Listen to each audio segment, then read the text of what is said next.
রংপুরের শ্যামপুর চিনিকল ও সেতাবগঞ্জ চিনিকল পুনরায় চালুকরণের বরাদ্দকৃত অর্থ ছাড়ের দাবিতে শ্যামপুর চিনিকল চালুকরণ কমিটি ও শ্যামপুর অঞ্চলবাসীর আয়োজনে মানববন্ধন অনুষ্ঠিত হয়েছে।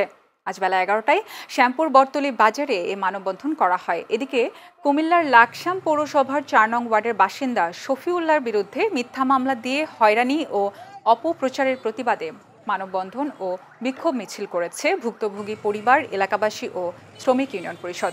বুধবার দুপুরে লাকসাম বাইপাস এলাকায় এই মানববন্ধন ও বিক্ষোভ মিছিল অনুষ্ঠিত হয়।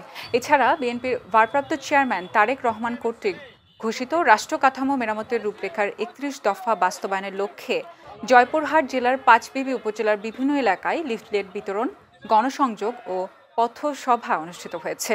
বুধবার সন্ধ্যায় উপজেলার সালাইপুর বাজারে এ পথসভা অনুষ্ঠিত হয়। অন্যদিকে সুনামগঞ্জের জামালগঞ্জ উপজেলার স্বাস্থ্য কমপ্লেক্সের অনিয়ম দুর্নীতির প্রতিবাদ ও উপজেলার স্বাস্থ্য পরিবার পরিকল্পনা কর্মকর্তা ডাক্তার মঈনুদ্দিন আলমগীরের অপসারণের দাবিতে মানববন্ধন অনুষ্ঠিত হয়েছে। সচেতন জামালগঞ্জবাসীর আয়োজনে উপজেলার স্বাস্থ্য কমপ্লেক্সের প্রধান গেটের সামনে এ মানববন্ধন কর্মসূচি পালন করেন বিভিন্ন শ্রেণী পেশার মানুষ।